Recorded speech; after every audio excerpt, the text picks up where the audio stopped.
Muy buenas noches. Muy buenas noches. Bienvenidos una vez más.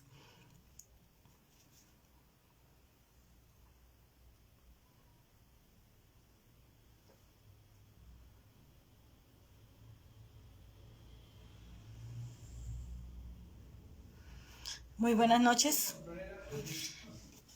Bienvenidos una vez más a Ibagué Facetas, Facetas más íntimo. Nuevamente dándole las gracias por acompañarnos cada semana, por cumplir nuestra cita, por reproducirnos durante la semana, por darnos sus likes, porque vuelvo y lo digo, esa es la única manera como se crece en la virtualidad, como se logran seguidores.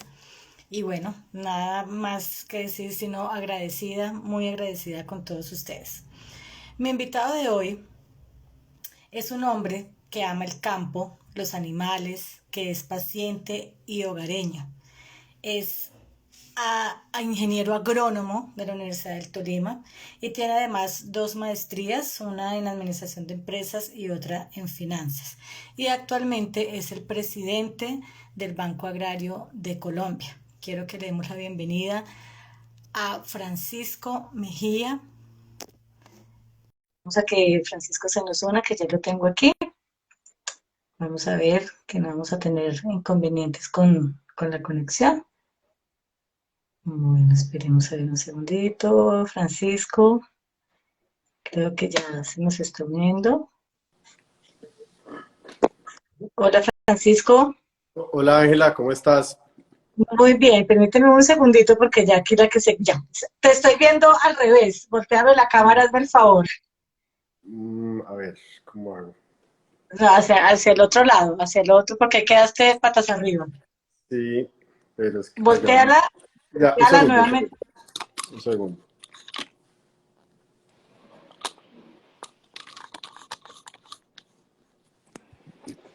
Ahí sí. Listo, perfecto. Listo, Francisco. Bueno, ¿Cómo estás? Bienvenido. Gracias por aceptar mi invitación a Ibagué Facetas, Facetas más íntimo. Ya la segunda vez que nos vemos para una entrevista. Y nada, agradecidísima porque sé lo ocupado que estás, que sacaste este ratito para estar con nosotros y nuestros seguidores. Y bienvenido. bueno Ángela, no, yo con mucho gusto. Siempre que me invites aquí estaré listo a acudir. Bueno, muchas gracias. Bueno, te presenté, no sé si me alcanzaste a escuchar. Sí, sí te oigo. ¿Cómo? Sí, alcanzaste, bueno, que un hombre que ama el campo, los animales, que es paciente, que es hogareño, que es orgullosamente egresado de la Universidad del Tolima, además que tienes dos maestrías. Y entonces, bueno, después de esa presentación, quiero que me cuentes quién es Francisco Mejía. Bueno, pues ya tú lo dijiste, un ibaguereño, orgullosamente tolimense, mis papás, mis abuelos, ibaguereños también. Eh, Estudié en la Universidad del Tolima y luego pude ir a Estados Unidos a hacer un MBA y un máster en finanzas en Louisiana State University. Trabajé unos años en Estados Unidos cuando salí de la universidad, estuve en Nueva York y luego regresé a Colombia después de casi 7 años en Estados Unidos. La verdad, le hace a uno mucha falta esta tierra. Me hubiera podido quedar allá, pero regresé. Seguí trabajando acá en finanzas, que ha sido pues como el área en la que me he desempeñado. Y bueno, en el 2014 No, me pero no, no interesé. te me adelantes tanto porque tú ya me vas a contar el final de la historia. Bueno, bueno, Bueno, Francisco, tú estudiaste agronomía, además para los que no saben, eres ingeniero agrónomo, pero te especializaste en temas de administración y finanzas. ¿Por qué, por qué estudiaste una cosa, digamos, que tiene que ver con algo muy opuesto a lo que son las finanzas y la administración y finalmente terminaste fue dedicado al tema de las finanzas? bueno, cuando uno toma la decisión de qué estudiar, pues está recién egresado, no ha salido todavía del bachillerato y, y uno lo hace por lo que le gusta. A mí siempre me ha gustado el campo y por Ujú. eso estudié agronomía.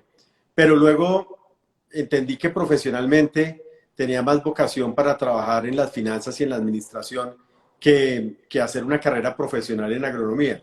pero la agronomía pues me dio todas las herramientas, por ejemplo, que agronomía es una ingeniería, todas las herramientas de matemáticas, de análisis cuantitativo para poder hacer los posgrados en Estados Unidos y por eso siempre vivo muy agradecido con la educación pública y la educación que recibí en la Universidad del Tolima. Sigo queriendo mucho el campo, tengo una pequeña finca en Mariquita, allí pues ejerzo la agronomía, pero digamos más con algunos cultivos que tengo, pero es más un hobby que algo pues con mucha escala económica, pero siempre, siempre muy apegado al campo.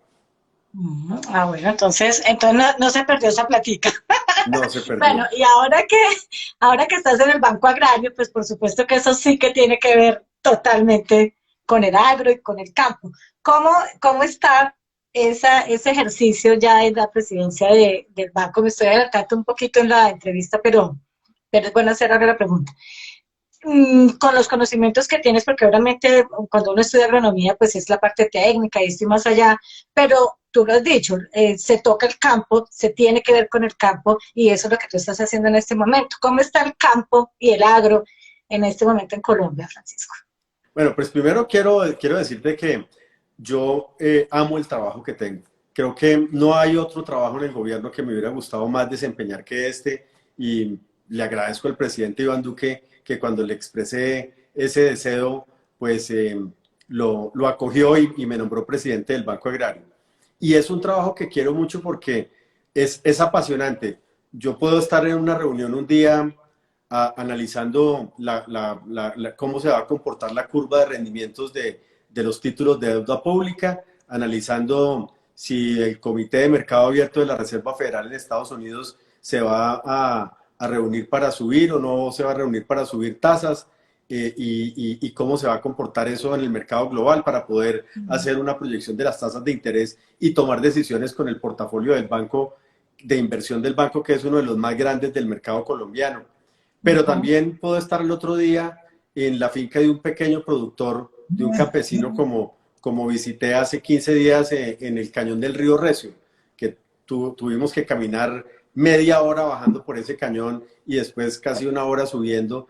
Y la verdad a mí eso me apasiona, poder estar cerca de los campesinos de Colombia, de esa gente que trabaja con tanta devoción por producir la comida que, que nosotros consumimos en las ciudades, esa gente moralmente tan sólida que nos enseña tanto a las personas de las ciudades. Y también me interesa mucho pues esa parte técnica de banquero. El Banco Agrario tiene una cartera, ya superamos los 15 billones de pesos en créditos, la cual el 70% está en el sector agropecuario y el 30% en otros sectores de la economía. Es un banco universal, tenemos banca empresarial, microcrédito, banca agropecuaria. Entonces es realmente pues muy apasionante y sobre todo pues cuando uno ha tenido una carrera en finanzas, es realmente una realización poder estar uno a la cabeza de una entidad tan importante como el Banco Agrario.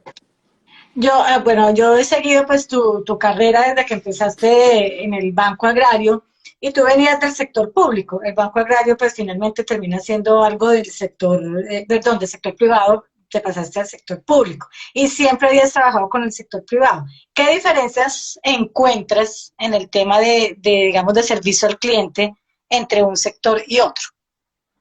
Bueno, precisamente cuando llegué al banco en el 2018, y esto fue algo que conversamos con el presidente Duque, la tarea era transformar el Banco Agrario. El Banco Agrario venía de unos años donde había sido permeado por el clientelismo, donde muchos intereses ajenos a su misión estaban pasándole una cuenta de cobro al desempeño del banco. En la lista de prioridades del banco el cliente no estaba arriba, había otros intereses que eran más importantes en el Banco Agrario. Y lo que hemos hecho es arraigar una cultura de desempeño y de resultados donde el cliente está en el centro de todo lo que hacemos. Y hemos liderado con el ejemplo. Digamos que al principio cuando llegamos al banco y empezamos a hablar de este cambio que había que hacer en el banco, pues mucha gente pensó que eran frases, digamos que era una De cajón. retórica, digamos frases de Eso es cajón, que era cliché. pura retórica. Y cuando nos vieron tomar decisiones y tomar decisiones de fondo, pues la gente empezó a creer que esto sí era de verdad. Y lo más importante, acabar con los padrinazgos y que las personas que tuvieran las competencias y la vocación de servicio fueran las personas que recibían las promociones en el banco, que las contrataciones dependieran de esas capacidades y de esa vocación de servicio. Y eso hizo toda la diferencia. Eso mandó un mensaje muy, muy poderoso en toda la organización. Eh, por ejemplo, el equipo de vicepresidentes a los que hemos nombrado han sido todos contratados con unos procesos de selección muy rigurosos, conseguidos por headhunters, pero también hemos tenido el cuidado de valorar el talento que venía, porque uno siempre tiene que construir sobre lo que se ha construido, así hubiera que hacer muchos cambios. También había gente muy valiosa que seguramente no estaban en el ambiente más propicio para poder desarrollar su talento, y a esas personas, a esas personas las hemos promovido. Un ejemplo de ello es nuestro vicepresidente de Banca Agropecuaria, que es el vicepresidente que maneja toda la red bancaria de Colombia. Era gerente zonal en Medellín, tenía los mejores resultados como gerente zonal. Lo nombramos gerente de la regional sur, que es a la que pertenece el departamento del Tolima. Hoy en día es vicepresidente de Banca Agropecuaria. Entonces, como ese, hay muchos ejemplos, pero también hay muchos ejemplos de talento nuevo que trajimos al banco. Por ejemplo, pues ahora que estamos hablando, supongo aquí la mayoría serán ibaguereños, nuestra nueva gerente de la Regional Sur, que comprende Tolima, Huila, Caquetá y Putumayo, es tolimense. Es la doctora Diana Cañas y es ibaguereña. A ella la trajimos del Grupo Aval, venía haciendo una carrera impecable en el Grupo Aval, y logramos convencerla que se viniera a trabajar con nosotros en el Banco Agrario, y hoy en día está desempeñando esa función. Qué bueno, qué chévere que le des una mano, en el buen sentido de la palabra, a los coterráneos, que finalmente es de lo que siempre nos hemos quejado los tolimenses, y es que no somos empáticos ni solidarios con el coterráneo, cuando en otras regiones del país sí se ve eso. Bueno, pues me parece muy chévere y felicitaciones. Una pregunta que te quería hacer, Francisco, y es que hasta hace unos años, cuando era la Caja Agraria, la caja como tal era blanco de mucha acción pues mala, de vandalismo, de ataques, de las épocas pues tan negras que nos tocó vivir. ¿Eso en algún momento fue determinante para que se le cambiara el nombre de Caja Agraria a Banco Agrario, o el tema de llamarse Banco Agrario tiene que ver ya con la modernidad y la visión y la misión del banco como tal? Ya te voy a hablar de eso, pero déjame primero rápidamente referirme a lo que decías de darle la mano a los coterráneos. ¿Sabes cómo le hemos dado la mano a los tolimenses? Mejorando el acceso al crédito de los campesinos en el Tolima, mejorando el acceso al crédito de los microempresarios, porque muchas veces se interpretan los cargos del Estado para darle la mano a los amigos y para buscar puestos, contratos, y la gente sabe que a mí no me abordan para nada de eso. Los cargos en el Banco Agrario se deciden por procesos de selección transparentes. Pero a mí me llama un campesino y me escriben muchos, porque la mayoría tienen mi teléfono y aquí lo puedo dar, es 313-322-8469. Y el que tenga algún tema relacionado con el Banco Agrario, me puede escribir a mí. Y cuando un productor agropecuario lo hace, en ese momento se convierte en la prioridad 1A para mí. Entonces, eso es lo que hemos hecho por el departamento del Tolima. Mejorar el acceso al crédito. Eso quiere decir que le hemos mejorado el ingreso a decenas de miles de tolimenses, microempresarios, productores agropecuarios, porque han podido llevar a cabo sus proyectos productivos. Me hablabas ahora de qué pasó con la Caja Agraria. Hombre, tristemente, la Caja Agraria fue una entidad hermosa que contribuyó mucho, mucho al desarrollo de Colombia en el siglo XX. La Caja Agraria la fundó Mariano Espina Pérez, cuando era gerente general de la Federación de Cafeteros, en el tercer Congreso Nacional Cafetero. Y la fundó él porque los campesinos estaban siendo víctimas de unos prestamistas informales que les compraban la cosecha por anticipado, pero les pagaban, por supuesto, porque les financiaban la cosecha y les pagaban el grano a unos precios de ruina. O sea que la tasa efectiva de interés que se le cobraban a estos campesinos pues era totalmente de usura.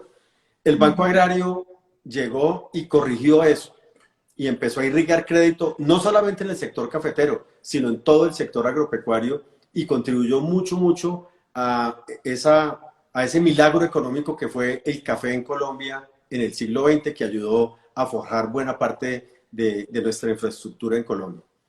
Tristemente, en la década de los 90 la empezaron a permear esos intereses clientelistas, la politiquería, un sindicato ideologizado voraz que empezó a acumular una cantidad de privilegios y llegó un momento en que la caja agraria estaba siendo una vena rota para el Estado, no era sostenible, perdía cerca de 1.000 millones de pesos diarios y por supuesto pues eso hizo que hubiera que liquidarla. Claro.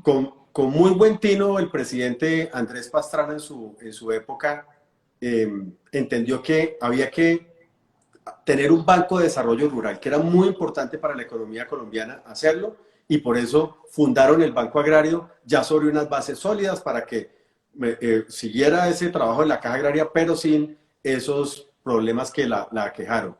Esos 8 años del gobierno del presidente Uribe, que fue, digamos, el inicio del Banco Agrario, fueron para el Banco Agrario años de crecimiento, de expansión del acceso al crédito, de su base de clientes. Y bueno, luego vinieron unos años que realmente no le hicieron bien al Banco Agrario del gobierno anterior, donde se permeó, como te digo, con temas de politiquería. Hubo una cantidad de fenómenos de corrupción, de fraude, donde tristemente, presuntamente hubo personas vinculadas del Banco Agrario. Nosotros llevamos 23 denuncias a la Fiscalía General de la Nación, denuncias muy bien documentadas. Y bueno, hemos estado en este proceso de transformación del banco, sobre todo con el cambio de cultura, y los resultados están a la vista. El único banco del año pasado que creció sus desembolsos. Nosotros crecimos los desembolsos del Banco Agrario en 16%. Y si vemos los desembolsos al pequeño y al mediano productor agropecuario, los crecimos en 26%. Y si vamos a las ayudas que dio el Banco Agrario, esta fue una instrucción del presidente Duque, a las empresas afectadas por el COVID-19, nosotros desembolsamos 580.000 millones de pesos. El año pasado ya vamos en 650.000 millones a ese tipo de empresas para defender el empleo, para que esas empresas por falta de liquidez no fracasaran y no tuvieran que despedir empleados. También incluimos ahí trabajadores independientes. La mayoría de estos créditos se fueron para microempresas, pequeñas empresas y trabajadores independientes. Qué bueno. Bueno, entonces estás haciendo bien la tarea y pues te felicito y sé que eres un profesional a carta cabal y que lo que te falte por estar ahí lo harás muy bien. Francisco, hubo otro tolimense, no sé si de pronto en el pasado hubo más, pero de los recientes que fue el doctor Carlos Gustavo Cano, que también estuvo en la presidencia. No, sácame de la duda, no sé fue si del banco o de la Caja Agraria, pero pues también, dime. Bueno, el doctor Carlos Gustavo Cano es un tolimense muy brillante, es un orgullo del Tolima. Él precisamente le tocó liquidar la Caja Agraria. Cuando él asumió el cargo como presidente de la Caja Agraria, pues le tocó ese proceso de la liquidación porque realmente no era viable.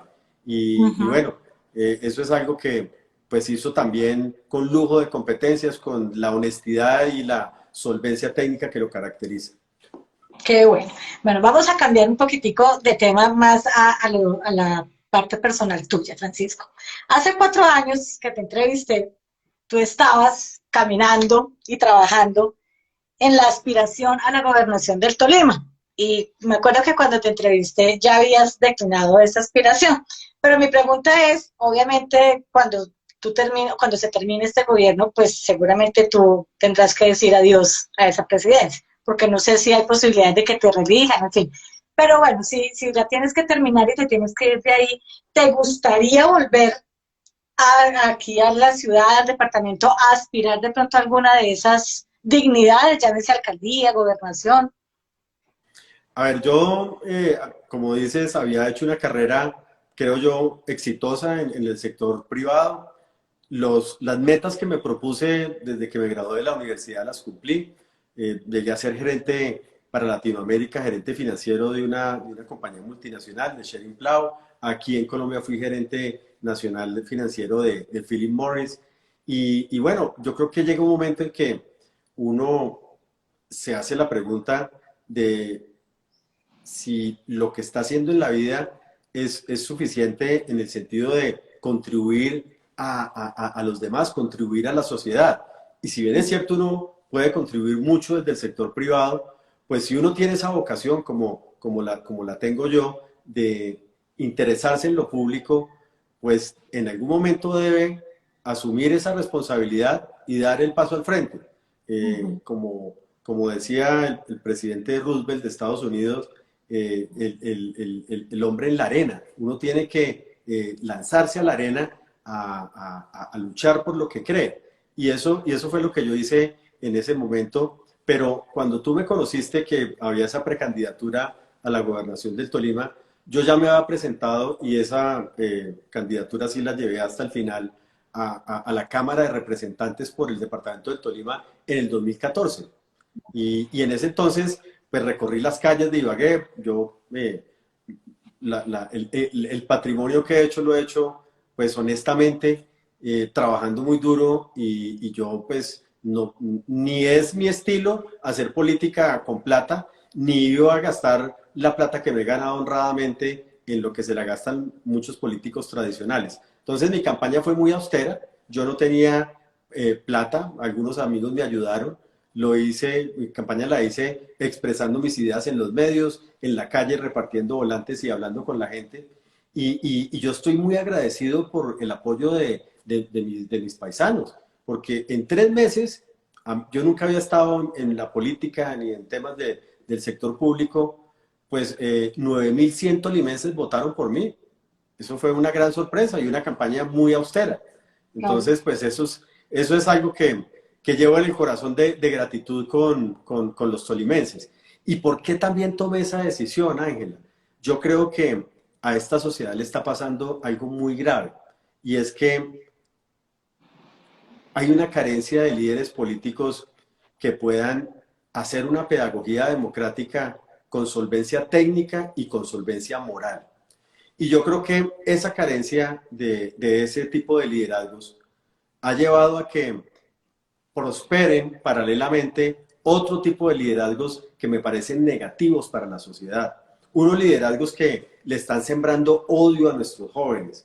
Unos liderazgos que se están aprovechando de que nuestra democracia ha tenido esas falencias, como lo tienen todas las democracias, porque ninguna es perfecta.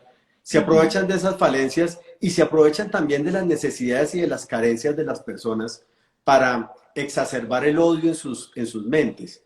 Le están vendiendo a los jóvenes que son víctimas, están convenciendo a los jóvenes que son unos fracasados y que la razón de ese fracaso es el gobierno y es el Estado. Y eso, por supuesto, está produciendo una nueva generación que pide cambios, y está bien que los pida, pero lo que lo preocupa a uno es cambio hacia qué. Porque es que aquí uno lo que ve es un ataque contra la democracia. Y Ángela, yo creo que tenemos que referirnos a esto porque la situación que estamos viviendo en este momento es muy preocupante.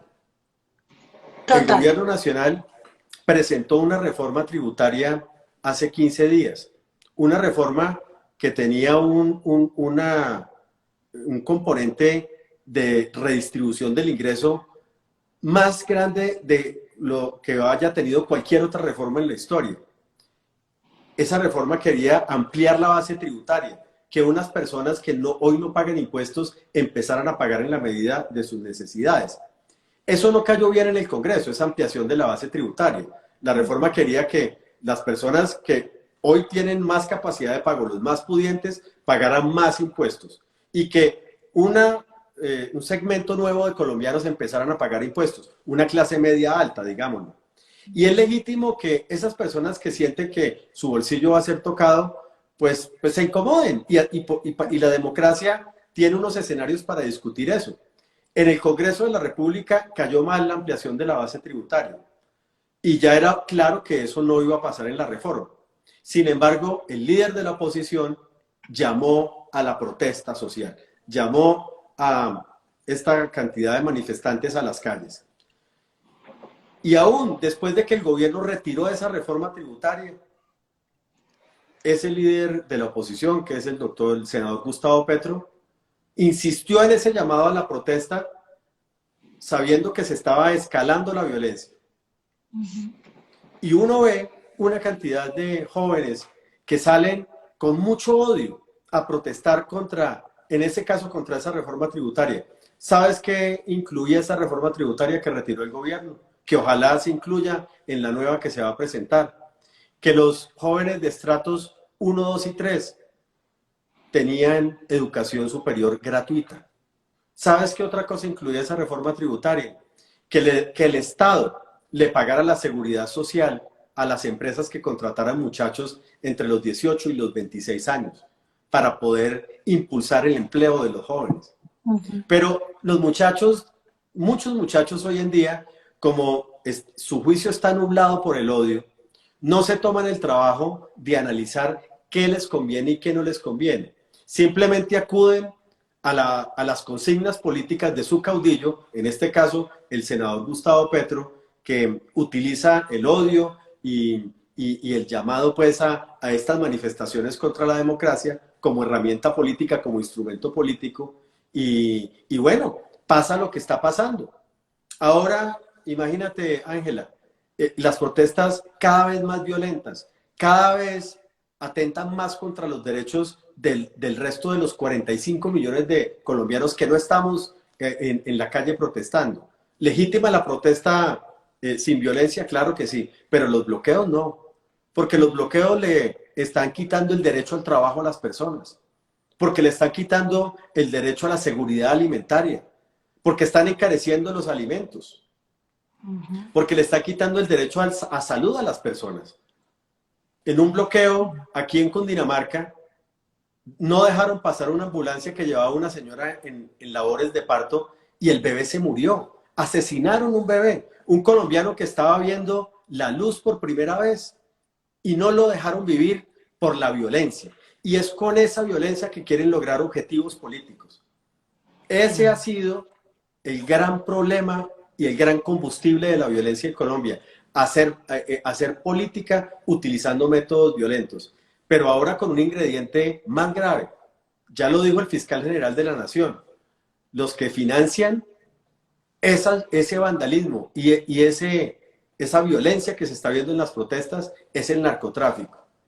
Entonces, yo sí le hago un llamado a los amigos que nos están escuchando, a los jóvenes, a que defendamos esta democracia, a que defendamos nuestras autoridades de ejército y de policía, que son los que pueden mantener el orden y defender los derechos de los demás. Mira lo que está pasando. Hay un comité de paro que le está exigiendo al gobierno que para ellos levantar la protesta, lo primero que tienen que hacer es volver a meter al ejército en los cuarteles y sacarlo de las calles como está ahora apoyando a la policía. A la policía la tienen casi copada, la policía está desbordada y gracias al ejército se está pudiendo restablecer los derechos en muchas partes del país. Gracias al ejército se logró abrir un corredor humanitario para que entraran alimentos a Cali. Y ahora están exigiendo los del Comité del Paro que tienen que retirar al ejército a ver si logran copar a la policía y hacer un verdadero infarto y un caos económico en Colombia. Porque parece que es en medio de la pobreza, de la miseria, del caos y del desorden que esas ideas demagógicas prosperan como han prosperado en otros países como Venezuela. Tenemos que vernos en ese espejo de Venezuela. Y no nos podemos engañar. Lo que está en juego y detrás de lo que ellos van con esa violencia es de la democracia, del sistema político de equilibrio de poderes, de la economía de mercado y de la propiedad privada. Esos son los principios que son los principios fundantes de nuestra república que ellos quieren destruir para hacerse al poder con una dictadura como la que hay en Venezuela. Pues que Dios nos ampare, Francisco, pero te quería preguntar, de pronto es que le ha faltado al gobierno o a los voceros del gobierno hacer un poco más de pedagogía para haber hecho entender qué era lo que pretendía esa reforma. No, yo pues lo digo como una ciudadana de a pie. De pronto es que dijeron, sí, la reforma tributaria y nos mostraron el texto tal cual, pero tú como gerente, como financista que eres, ¿no piensas que de pronto faltó pedagogía para hacerle entender al ciudadano común y corriente qué era lo que en el fondo la reforma pretendía? Porque tú lo que me estás diciendo son cosas maravillosas, pero qué bueno que las empresas les paguen la salud y que los muchachos tengan educación gratuita en los estratos 1, 2 y 3. Pero ¿será que es que eso no lo saben o no lo quieren entender o está tergiversado el mensaje? ¿Qué será lo que en el fondo puede pasar? Mira, seguramente siempre hay cosas por mejorar, pero el gobierno lo explicó. Lo que pasa es que muchos medios de comunicación se quedan en la consigna política efectista, en los 120 y pico caracteres de Twitter, y la gente no se toma el trabajo de analizar las cosas y de estudiarlas. Ese es uno de los grandes problemas que tenemos hoy, y es que no hay un análisis profundo de las cosas. ¿Qué hubiera pasado en un país, digamos, donde funciona normalmente la democracia? Que esa reforma se hubiera discutido en el Congreso, seguramente no hubiera pasado esa parte de la ampliación de la base tributaria. Tenía una buena intención, pero también es verdad que afectaba, digamos, el bolsillo de muchas personas. Y eso es normal en una democracia, que se den esos escenarios, pero en los escenarios de la democracia, que es el Congreso de la República, que son los gremios, que son las asociaciones, etcétera.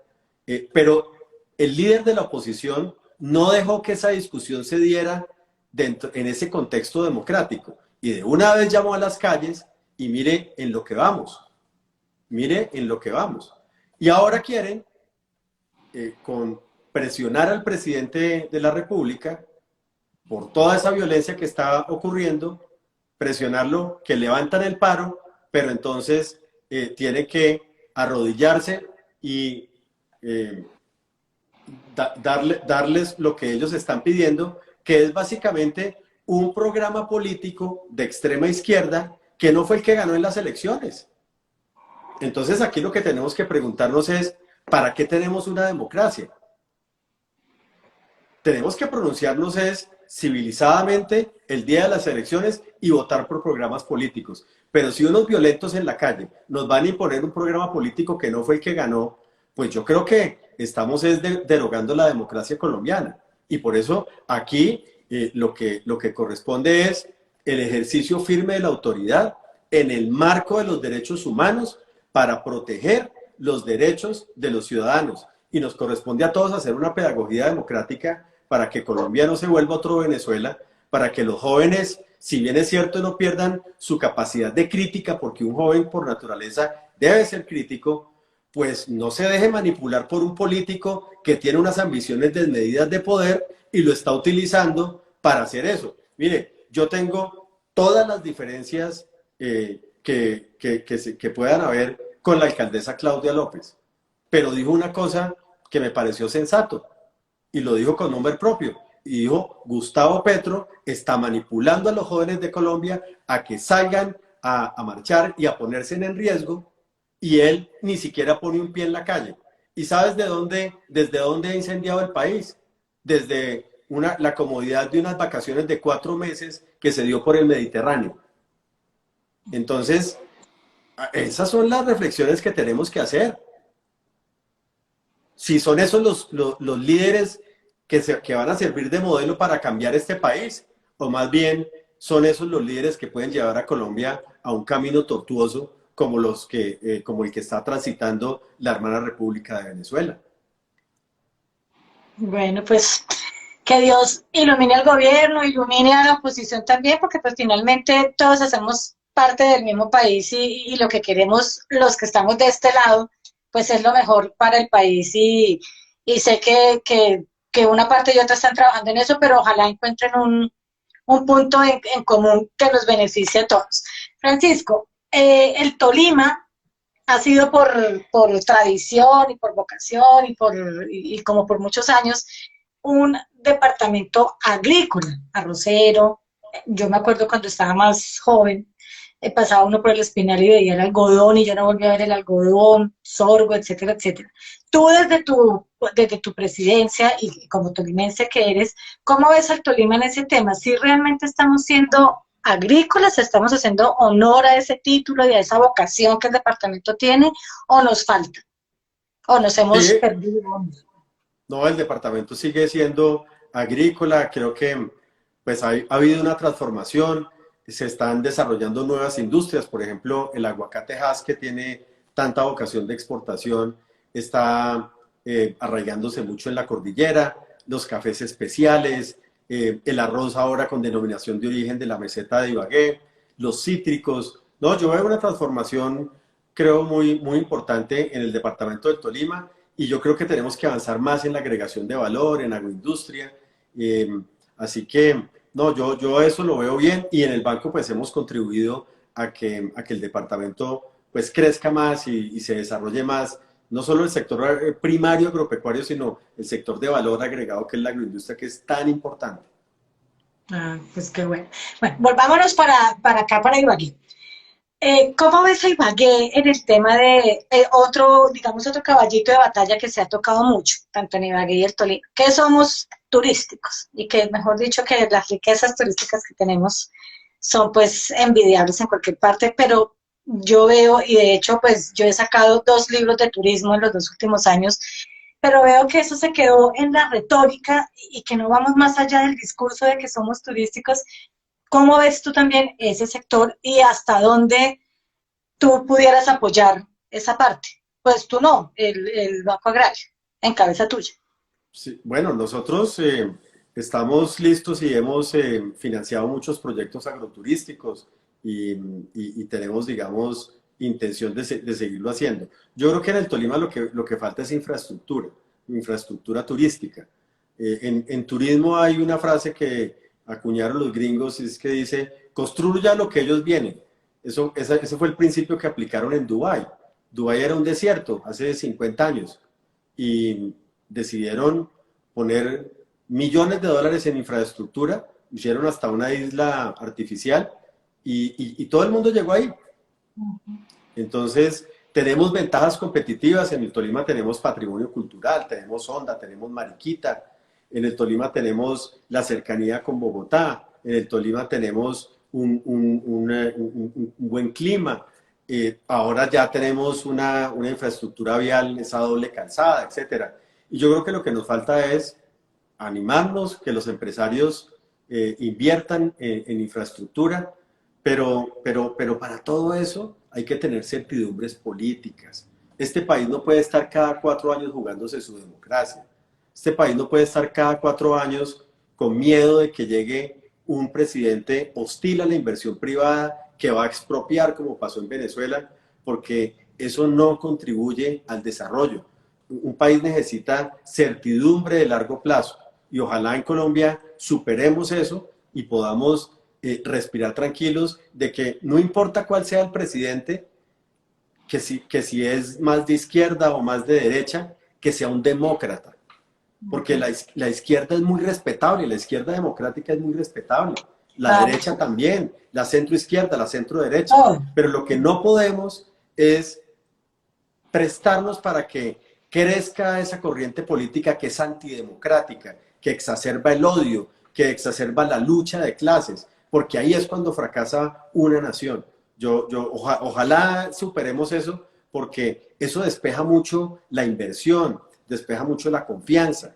Así que, volviendo al departamento del Tolima, yo creo que hay muchas personas que ya tienen esa visión.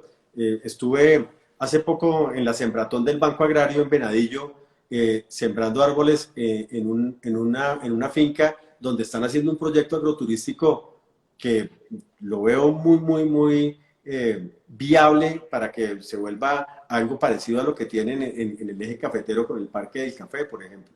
Entonces, pues ojalá avancemos hacia allá. pues ojalá.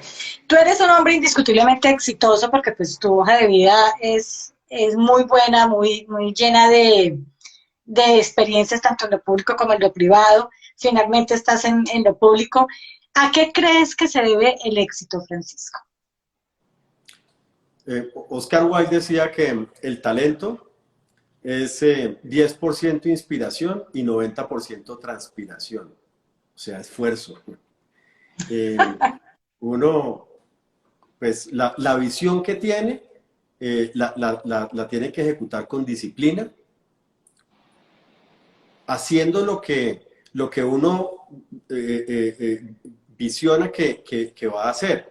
O sea, yo no puedo decir que voy a ser un gerente financiero exitoso si no estudio, si no me actualizo, si no me meto de fondo a entender las finanzas para poder ser exitoso en el trabajo que tengo.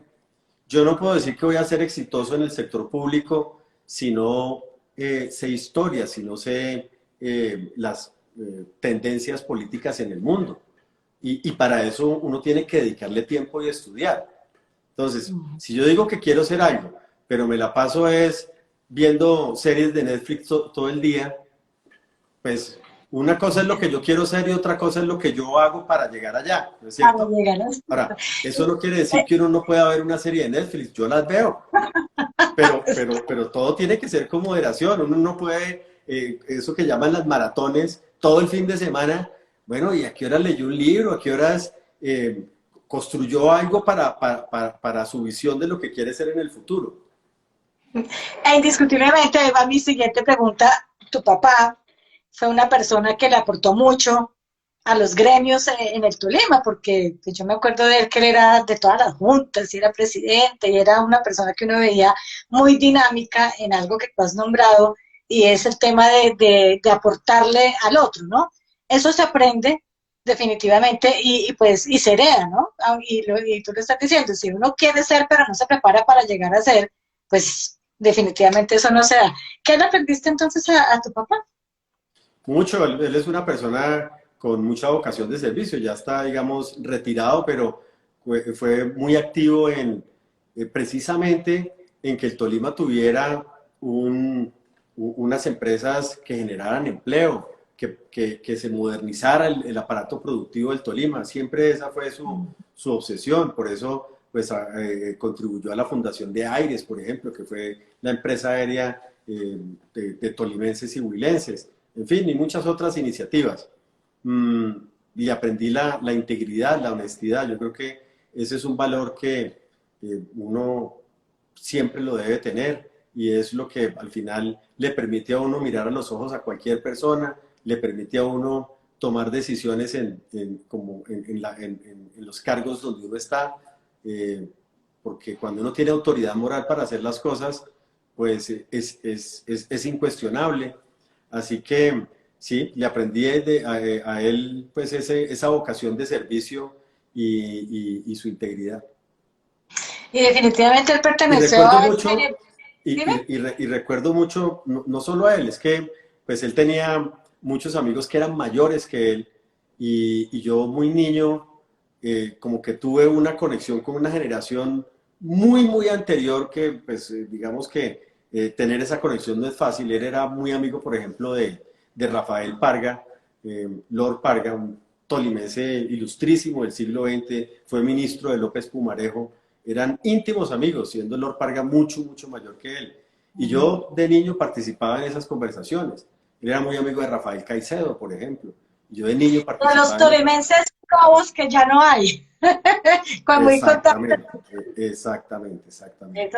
Eso te iba a decir, tu papá perteneció, digamos, a una segunda generación de tolimenses pro, brillantes, pilosos, proactivos, que le dieron grandeza a esta tierra, pero ellos se retiraron y le dieron paso a una nueva generación. Yo no estoy diciendo que la nueva generación toda sea pues mala, ni mucho menos porque hay contemporáneos. Finalmente el país en este momento está en manos de nosotros, de nuestra edad. Hay gente muy buena, para el ejemplo estás tú, pero la mayoría, o sea, la parte política, hablo por Ibagué y el Tolima, está muy pobre, Francisco. Entonces, por eso yo te preguntaba si cuando salgas de allá del Banco Agrario no quisieras volverte para acá a mirar y a explorar, a ver qué posibilidades hay de que de verdad puedas aspirar a una alcaldía, una gobernación, porque pues lo que se dice en la calle es que estamos en manos de un clan, llamémoslo así, y entonces ahí nos quedamos. Y si no somos de esa rosca, entonces nos mordió la vaca, como dice el dicho. Mm. A ver, no, yo siempre llevaré al Tolima en el corazón y estaré pendiente, esté o no esté en el Tolima, de ver cómo le puedo servir a la comunidad y al departamento. Yo no creo que esos vayan a ser mis planes en un futuro, pero pues siempre estaré listo para servirle al departamento y por ahora pues debo terminar esta tarea bajo la orientación de un hombre a quien admiro mucho, el presidente Iván Duque, un hombre además con raíces tolimenses, porque no se nos puede olvidar que su madre es Juliana Márquez, que su abuelo es Hernando Márquez Arbeláez, bueno, toda su familia por el lado materno, además, personas que contribuyeron mucho a la cultura en el Tolima, a las buenas maneras de la política, además. Así que el presidente Duque creo que tiene ese cordón umbilical de los grandes del Tolima, de esos grandes, por ejemplo, de la historia tolimense, de Chandía. Además, el presidente Duque siempre ha dicho que su gran inspiración es el maestro de Chandía. Ujú. Y bueno, yo creo que en el departamento tenemos personas de las cuales nos debemos sentir muy orgullosos. El doctor Alfonso Gómez Méndez, por ejemplo, tolimense muy ilustre que siempre vive pendiente de hacer el bien y servirle al departamento. Entonces, ahí estamos, cumpliendo esta tarea bajo la orientación del presidente Iván Duque, un presidente a quien yo conozco y sé de su integridad, sé de su amor por Colombia, sé que todo lo que hace lo hace con ese sentido patriótico y por eso, pues cuando uno tiene un líder así, cualquier sacrificio es poco para poder contribuir a esa gran visión que tiene el presidente Duque de hacer un gobierno donde la equidad sea el principio fundamental. Por eso en el Banco Agrario hemos hecho lo que hemos hecho. El Ujú. acceso al crédito y al crédito de fomento, que es el que coloca el Banco Agrario, que es crédito con tasas de interés a veces hasta de menos del 1% al año, casi que sin intereses. Eso se llama equidad, que personas de los lugares más alejados de Colombia, campesinos que ningún otro banco los atiende, puedan tener acceso al Banco Agrario porque ya hay un banco ágil, un banco moderno, un banco que llega a donde están ellos, pues yo creo que esa es una gran satisfacción que contribuye a ese pilar de la equidad que es lo que el presidente Duque ha venido arraigando en nuestro país. Pues Francisco, qué lástima que entre tus planes inmediatos no sea volver aquí a liderarnos y a manejarnos, pues de lo que sea que vayas a hacer éxitos en tus nuevas tareas cuando termines tu presidencia. Y no olvidar al Tolima, por supuesto, y sé que nos llevarás siempre en tu corazón. Y entonces vamos, como tú me pediste que fuera no tan larga, a algo que se llama mi cambio de tercio, y es unas preguntas puntuales para unas respuestas puntuales. ¿Listo? Un reto por cumplir. Escribir una novela Un histórica, Un pasatiempo, montar en bicicleta de montaña, un pecado gastronómico, una punta de anca bien gorda, un libro, tantos, el Quijote, una canción, una canción. Bueno, me encantan los vallenatos, pero soy malo para el nombre de las canciones. no Me te gustaba preocupes. mucho, por ejemplo, Oye Bonita, se me viene ahora a la cabeza. Sí. Un aroma que te recuerde la infancia. Uy, el aroma de la leche recién ordeñada. ¿Te consideras exitoso o disciplinado? Disciplinado. ¿De qué te arrepientes? De no haber aprendido lenguajes de programación cuando estuve Todavía en puedes. Estados Unidos. Sí, Tres todavía puedo. palabras que te definen. Disciplinado, coherente, íntegro. Un lema de vida. Servir. Y la última, que te la hice hace 6 años. Liberal o conservador.